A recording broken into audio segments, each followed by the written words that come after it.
U.S. Department of Energy approached the Voinovich School as they were decommissioning the port's facility and taking it offline from its old purpose of uranium enrichment and turning that facility over for reuse.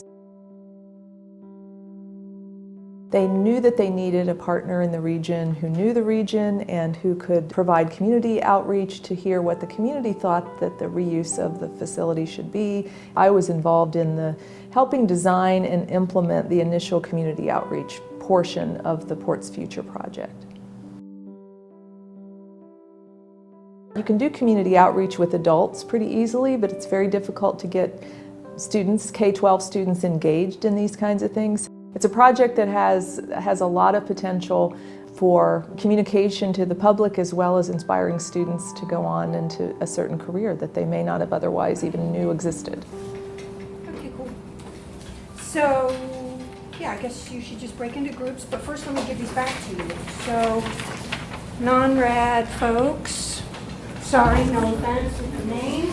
So each year, as they're decontaminating and decommissioning the plant, they collect tremendous amount of data on the environmental monitoring that's going on at the plant.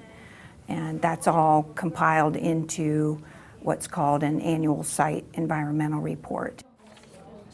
The report being highly technical and complex, the U.S. Department of Energy has funded this project to work with a local high school on taking the contents of that annual site environmental report and summarizing it to make it more publicly accessible. More understandable for the public.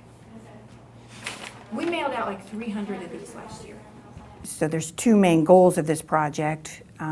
One is to involve local young people, high school students, in learning about what's going on at the plant.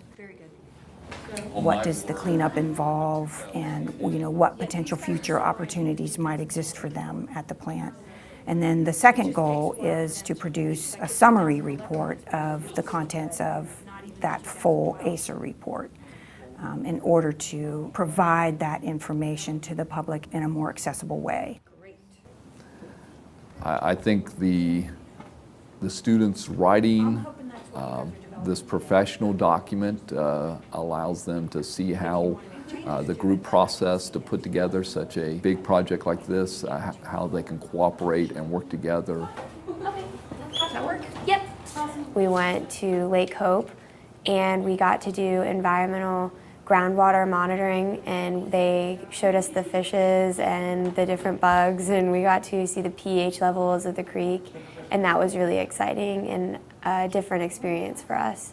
Another thing that I do is to arrange speakers or subject matter experts to come in and meet with the students and to help explain what the contents of the report are. And they've talked about things that, like the radiological monitoring results or the groundwater results, and it really helps the students understand more fully the contents of the report and the cleanup that's going on.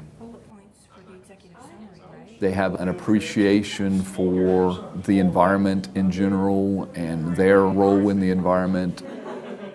I'm looking forward, if it ever does, in 10 years from now, come back around. I definitely recommend to the principal here that we would jump at the chance to do it again. I think it's been a great experience.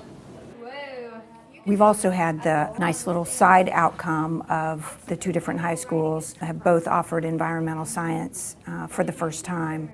We wanted to kind of recognize the public service that they're doing in summarizing this report for the public. Our approach was to, and so at the end of the year in May, we had a student recognition event, and some of the students representing their team came up and spoke and talked about what the project was like for them and the value of the project, as well as what they may have learned.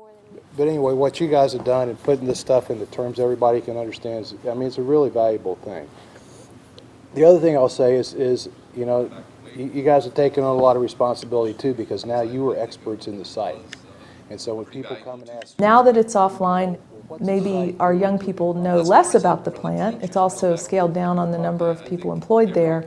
So just really thinking and getting students engaged in knowing that this was a part of our history in the region and an important component of our economy, and perhaps, hopefully, will continue to be an important component of our economy as it is turned over and reused and repurposed. Thank you again for coming. I really appreciate it.